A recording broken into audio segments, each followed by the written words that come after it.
Welcome to Canada's podcast. Hello, I'm Mario Toneguzzi with Calgary's podcast on Canada's Podcast Network. Joining me today is Karen Stewart, founder and CEO of Fairway Divorce Solutions. Thanks for joining us today, Karen. Thanks for having me. All right, let's talk about divorce and separation. Tell me a little bit about Fairway and what you guys do. So Fairway was actually started back in 2006.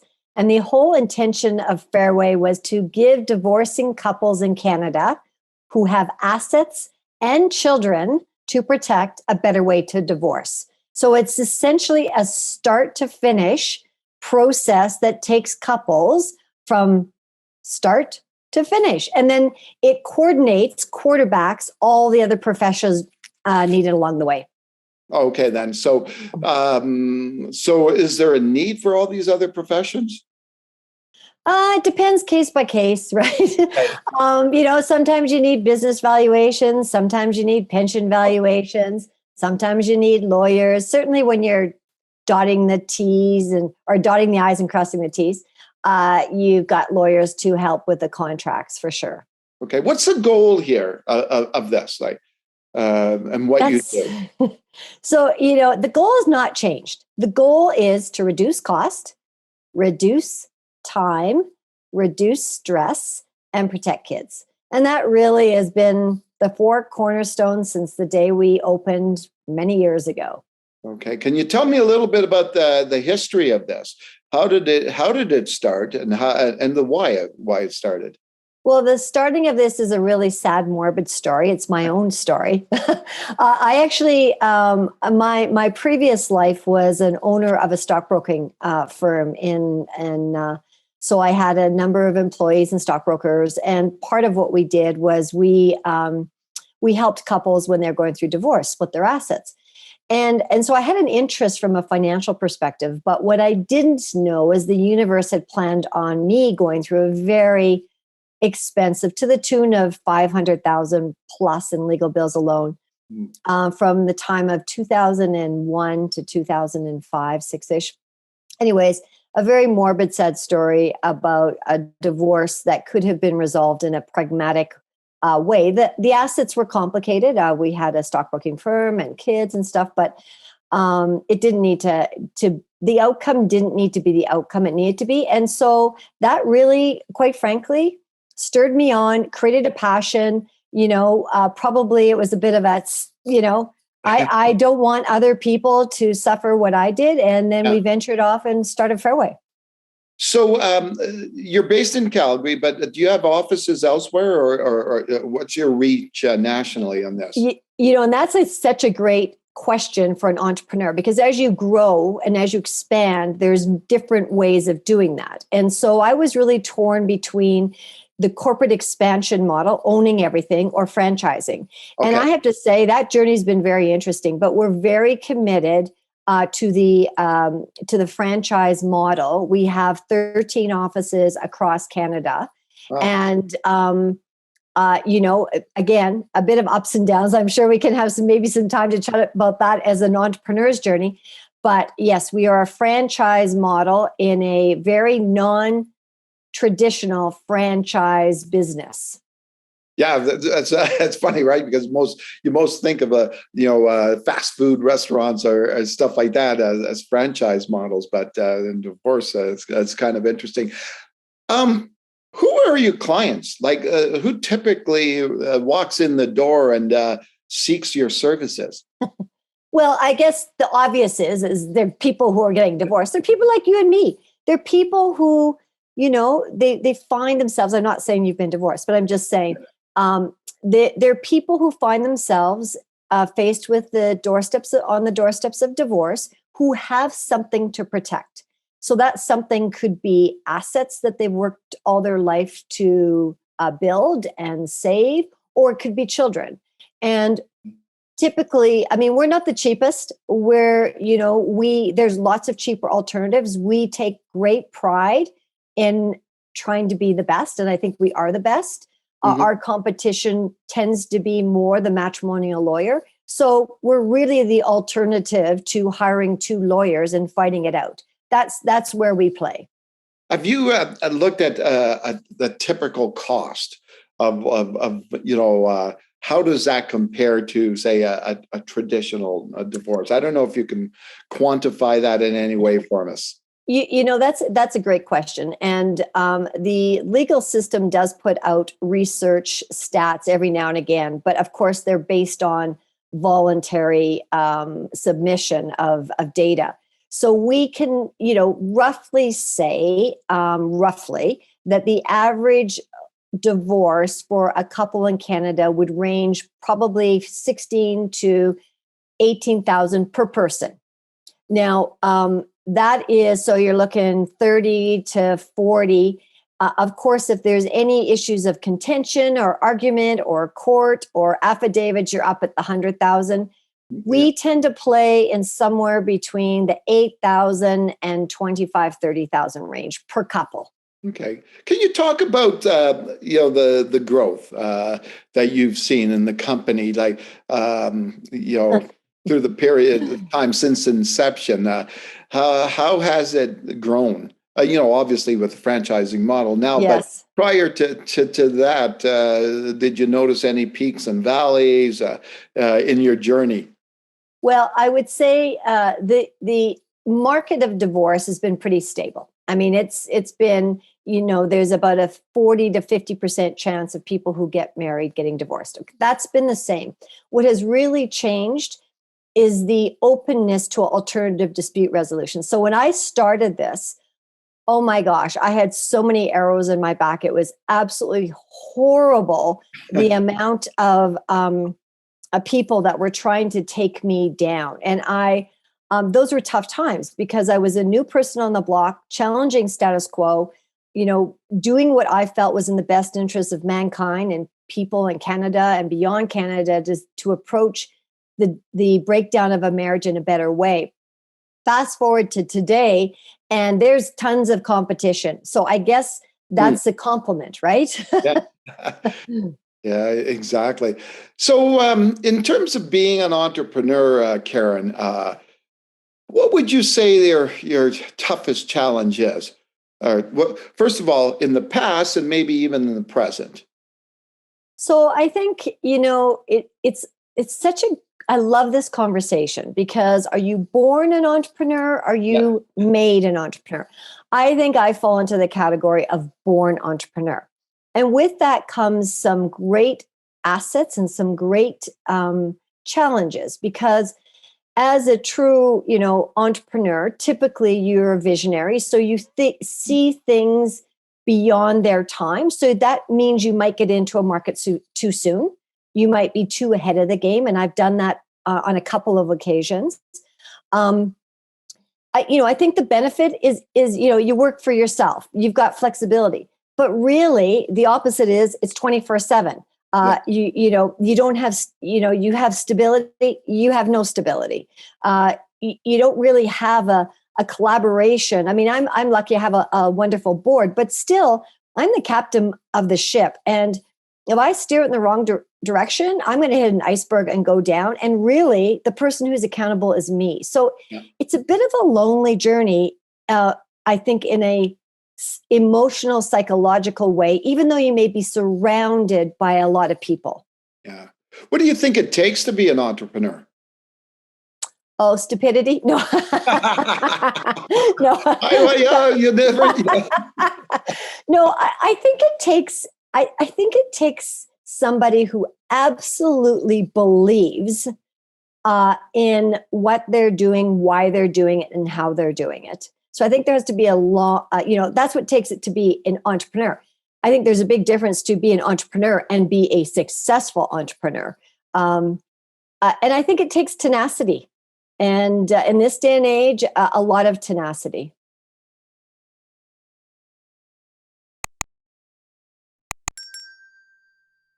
Now, no pun intended, considering your line of work, but where does passion fit in when it comes to entrepreneur? Like, do you have to have that passion for something to be successful? I just finished an amazing book, and I'm trying to remember his name, but he talked about how passion was just a endless trail of disappointment. And in fact, what we should be doing is we should be becoming craftspeople at what we do.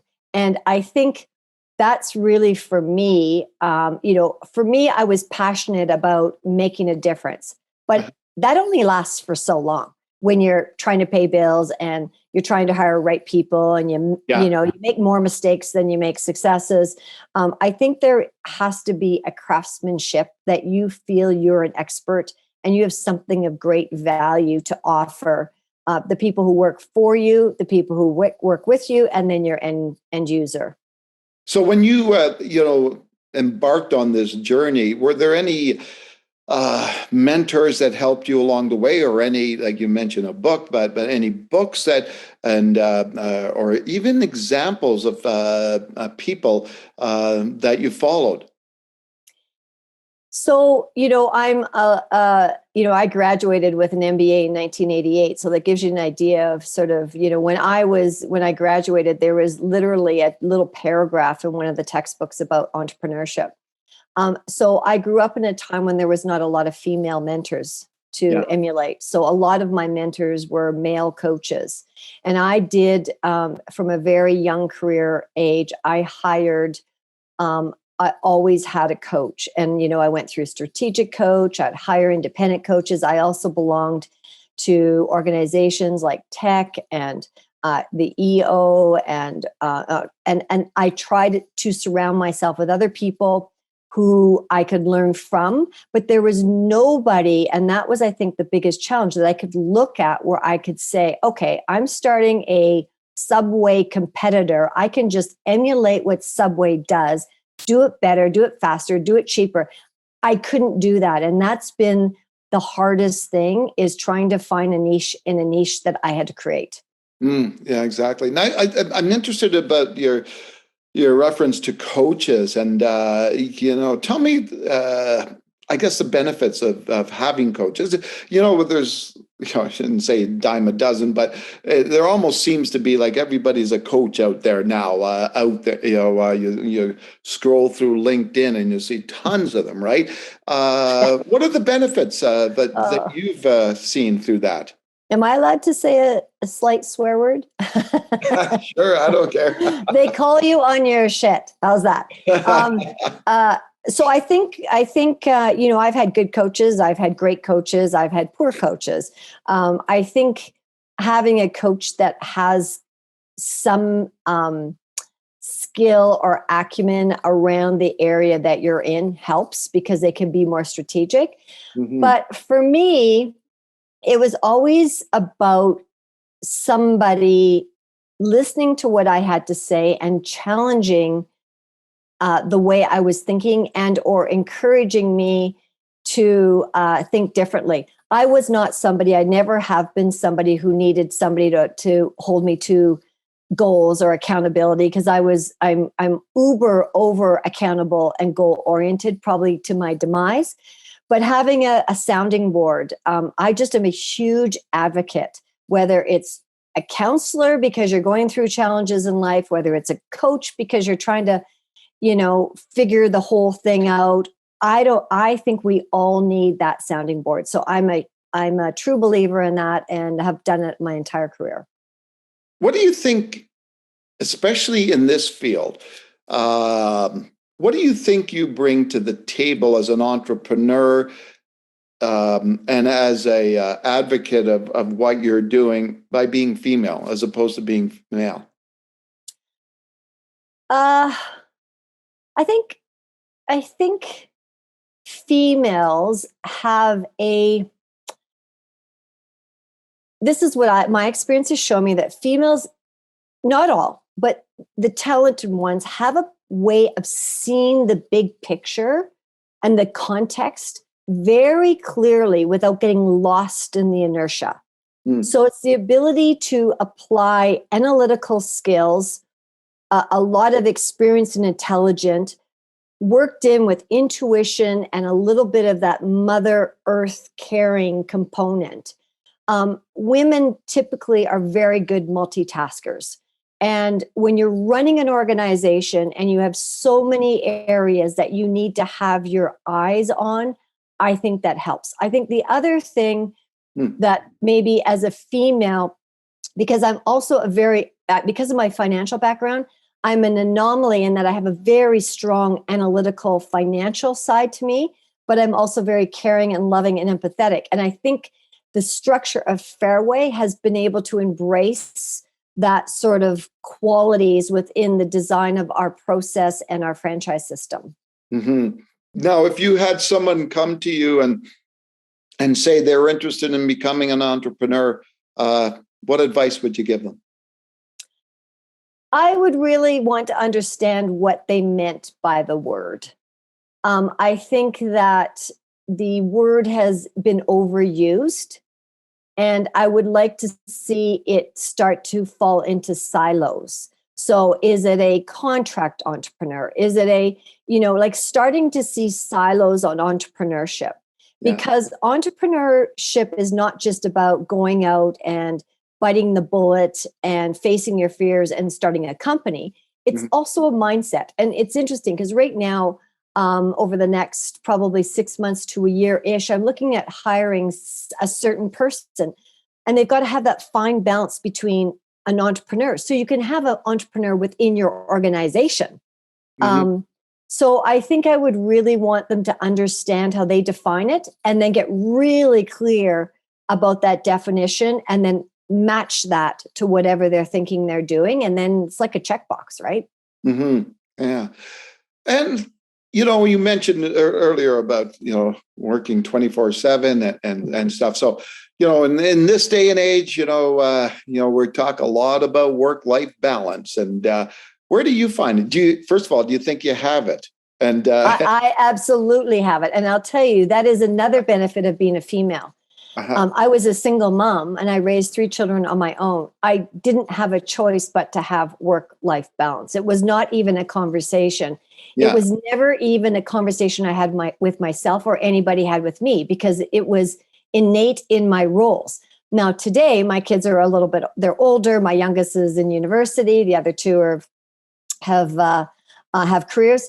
My husband and I are adventure seekers. So we do high altitude climbing. We travel the world. We do extreme sports. So, one of my favorite things is to climb beyond, 14,000 feet where you don't have a lot of oxygen and all you are is with your thoughts and your steps. And there's nothing more humbling and challenging and grounding because your brain doesn't work the same in those lack of oxygen areas. So we do a lot of that. We're extreme skiers. We're both very athletic. And we push ourselves. And again, that's probably a type A personality, right? Too, but. So why do you think you're attracted to these kinds of pursuits? Well, I think that an entrepreneur, probably a real entrepreneur, a born entrepreneur, probably has a little bit of an adrenaline addiction. You've got to have that certain, that's moving you along to perhaps take more risks, see opportunities with others can't see them, to be that mindset. So I think that that's just innate a bit to the personality. I think that I'm not an adrenaline junkie anymore. I think I've chilled out. But I'm now just challenging myself to be the best that I can be. And I don't think just sitting and working in business is about being the best you can be, because we want to be the best we can be as a parent, as a spouse, as a daughter, as a sister, as a mother, as a boss. That's really what life is about. Mm-hmm. Well, that was a pleasure talking to you, Karen. I really appreciate it. Well, thank you. That was a lot of fun. All right, super. That was Karen Stewart, who is founder and CEO of Fairway Divorce Solutions based in Calgary. I'm Mario Toneguzzi with Calgary's podcast on Canada's Podcast Network. Thanks for joining us today.